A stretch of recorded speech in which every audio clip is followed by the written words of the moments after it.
Hello, everyone, and welcome back to Mr. English Channel, where learning English is easy and fun. I'm Emily. Hi, Emily. Hello, friends. I am Paul, and we are so incredibly happy to have you here with us today. Today, we are talking about a very deep and very real topic. We are talking about the truly hard days in life. Yes, we are not talking about small problems today. We are not talking about burning your toast or missing the bus. Exactly. We are talking about the moments that make you want to cry, or the moments that make you want to give up completely. Sometimes life brings some very heavy storms. Sometimes people lose their jobs, or they get a terrible medical diagnosis. Sometimes relationships end suddenly. How do we talk about this kind of deep pain in English? When something terrible happens, we often use the phrase falling apart. You can say, "My world is falling apart." My world is falling apart. That is a very strong and visual phrase. It feels like everything is breaking into pieces. Yes, it does. It means nothing is going right, and you feel completely lost. When my world feels like it is falling apart, my anxiety goes crazy. I start to panic immediately. That is a very normal human reaction, Emily. When we face big trauma, our brains try to protect us by panicking. I always imagine the absolute worst scenario. If I lose a client, I think I will lose my house next.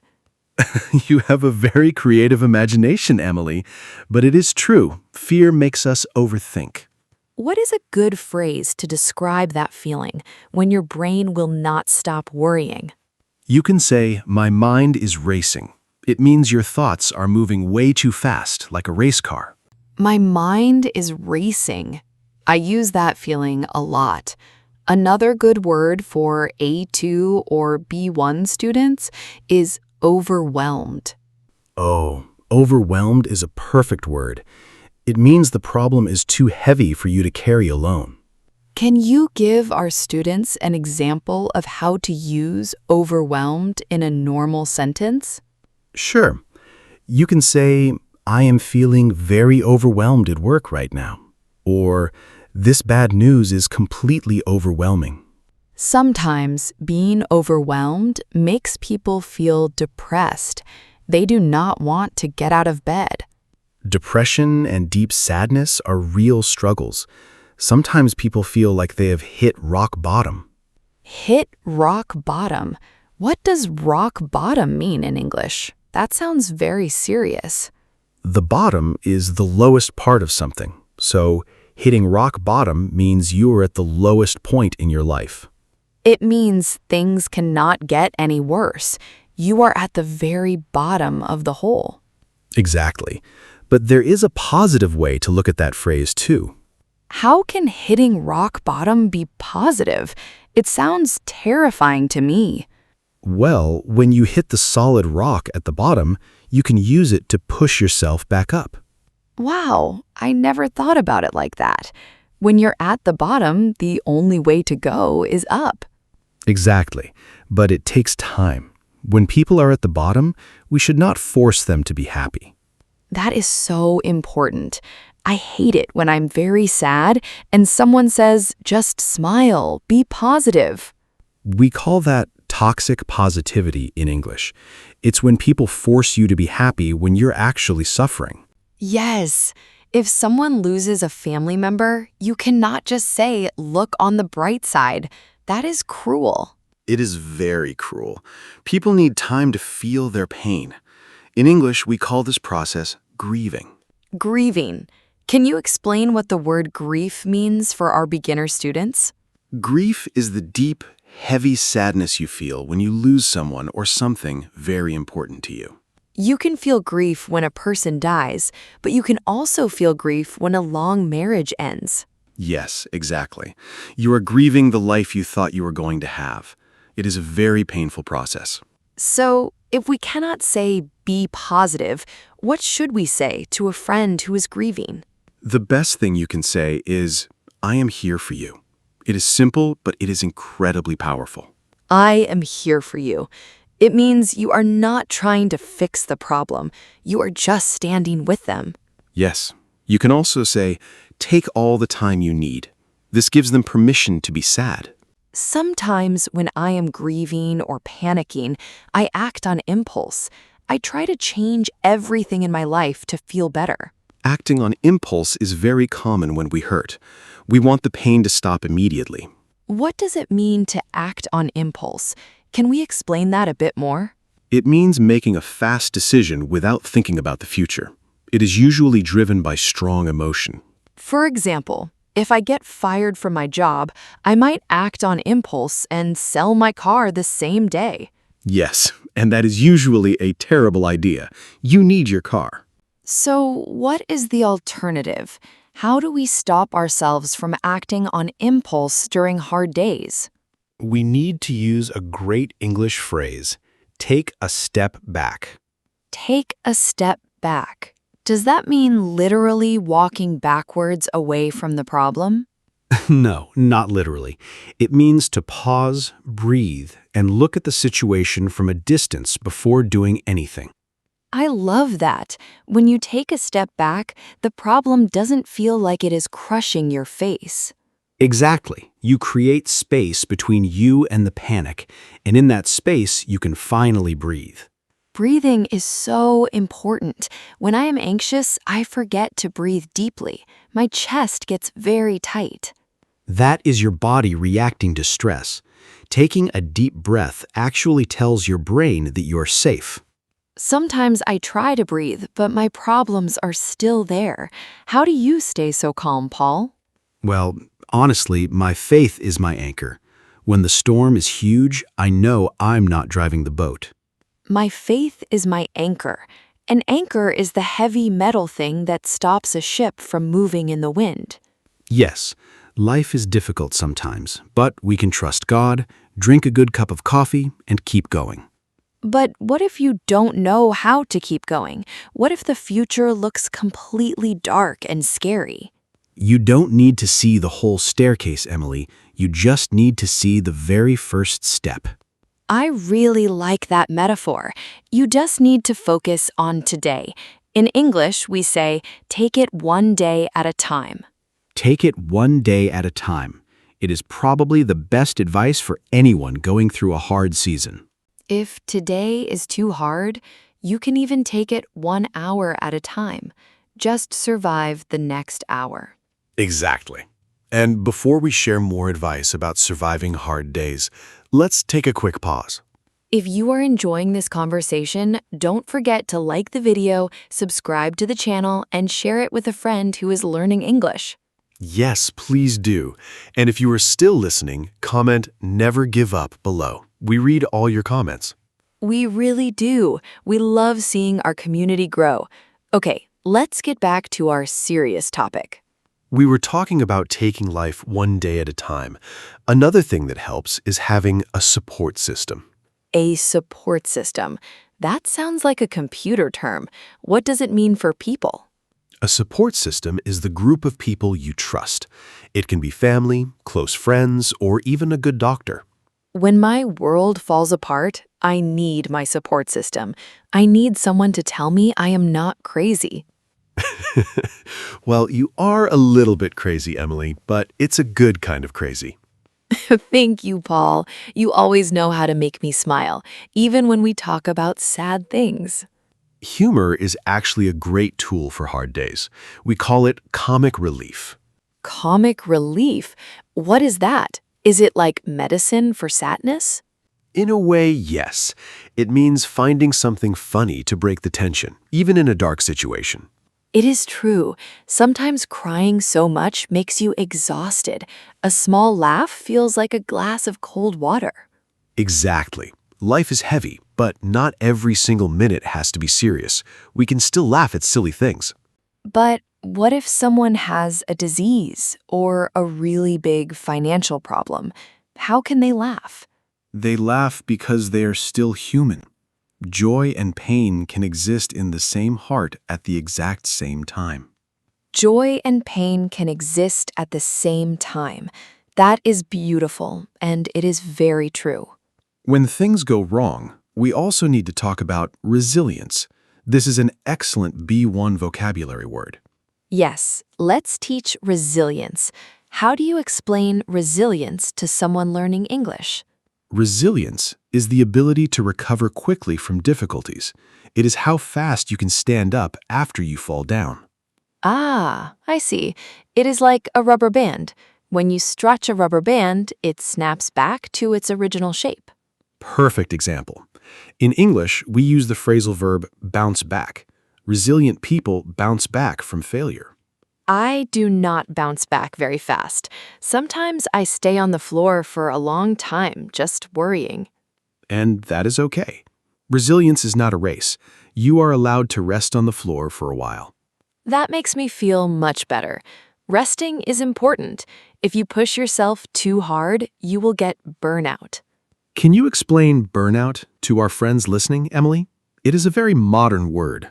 Burnout is when your mind and body are completely empty. You have zero energy because of too much stress. Yes, when you have burnout, you cannot work, you cannot think clearly, and you usually get physically sick. I had burnout a few years ago.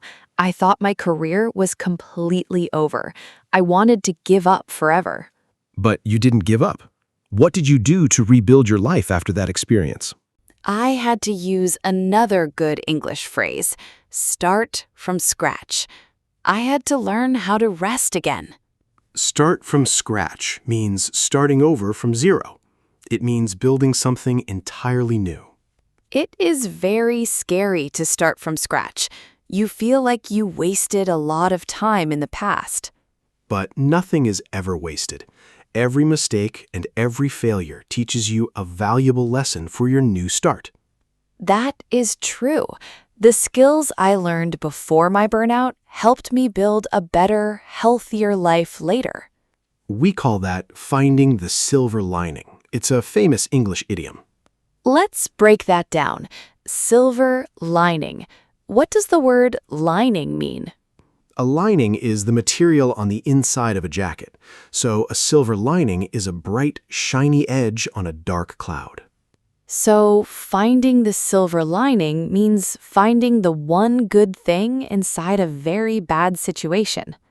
Exactly. If your car breaks down, the silver lining might be that you meet a very kind mechanic. It can be hard to see the silver lining when the storm is happening. You only see the dark clouds. That is why time is so important. Sometimes you only see the silver lining 5 years after the storm. That is very deep. You only see the silver lining 5 years later? We have to be patient with our pain. Yes. Another great phrase to encourage someone is hang in there. It's very common in everyday English. Hang in there. It sounds like you are holding on to a tree branch over a big cliff. Yes, that is the exact image. It means don't let go. Keep holding on, even when it's hard. So, if my friend is having a terrible week at work, I can say, "I'm sorry, man. Hang in there." Yes, perfect. It is casual, but it shows that you care. It tells them to stay strong. Sometimes people tell me to stay strong, but I just feel weak. I feel like I have no strength left. True strength is not about never feeling weak. True strength is admitting you are weak and asking for help. Asking for help is one of the hardest things for adults to do. We want to fix everything ourselves. We have too much pride, but asking for help is a sign of maturity, not a sign of failure. How can someone ask for help in a simple, natural way in English? You can just say, "I am really struggling right now. Can we talk?" That is honest and direct. I am really struggling right now. The word struggling means you are fighting a difficult battle. Yes, or you can say, "I need a hand." That is a friendly way to ask for physical or emotional help. I need a hand. That is great for A1 students. It is simple, polite, and easy to remember. And remember, When you ask for help, you give your friends a chance to love you. Oh, I love that perspective. You're not being a burden, you're letting people show their love. Exactly. Another phrase we often use when things go wrong is, "What doesn't kill you makes you stronger." I know that's a famous song, but I actually don't like that phrase very much. Really? Why don't you like it, Emily? Because sometimes trauma doesn't make you stronger.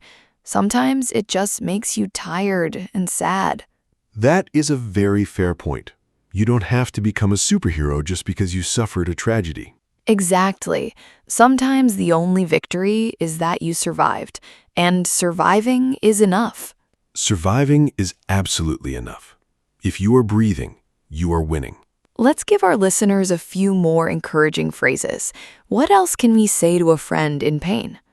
You can say, "I'm so sorry you have to go through this." It shows deep empathy. Empathy is a great word. It means you can understand and share the feelings of another person. Yes, it is different from sympathy. Sympathy is feeling pity for someone. Empathy is sitting in the dark with them. Sitting in the dark with someone is beautiful. You don't bring a flashlight, you just bring your presence. That is very poetic, Emily, and it is completely true. Another phrase is, "You are not alone in this." You are not alone in this. That instantly makes the problem feel lighter. It really does, because loneliness is often the worst part of a tragedy. You feel like nobody understands. Yes, when I get really anxious, my brain lies to me. It tells me that nobody cares about my problems. That is definitely a lie from anxiety. The truth is, people usually care a lot, but they don't know what to say. That is a good point. People freeze because they're afraid of saying the wrong thing. Exactly. So if you are the one suffering, sometimes you have to tell people what you need. You can say, "I don't need advice right now. I just need you to listen." That is a perfect boundary to set. It takes the pressure off your friend and gives you what you need. We have talked a lot about words, but what are some actions we can do when life is incredibly hard? Well, drinking water and sleeping are the foundation. If you don't sleep, everything feels 10 times worse. It is amazing how much a glass of water and a nap can change your perspective on life. It really is. Also, doing something with your hands helps, like baking bread, or painting, or gardening. Doing something with your hands stops your mind from racing. It brings you back to the present moment. We call that grounding yourself. It means bringing your attention back to the physical world around you. I need to practice grounding myself more often. My mind always wants to live in the scary future.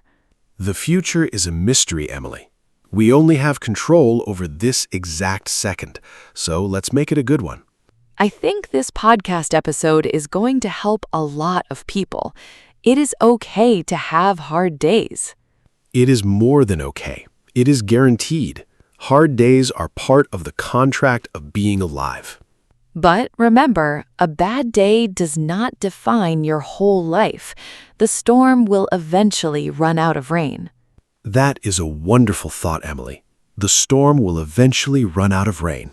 We have learned so many powerful phrases today. Hit rock bottom, silver lining, overwhelmed, and bounce back. And the most important phrase of all, never give up, because your story is not finished yet. Never give up. Trust in Jesus Christ. Keep taking small steps, keep asking for help, and keep trusting the process. Thank you all so much for spending this time with us. You are amazing, and we believe in you. Yes, please remember to subscribe, like the video, and leave a comment below. We love you guys. Keep practicing your English. Stay strong, and we will see you in the next episode. Bye. See you next time. Bye-bye.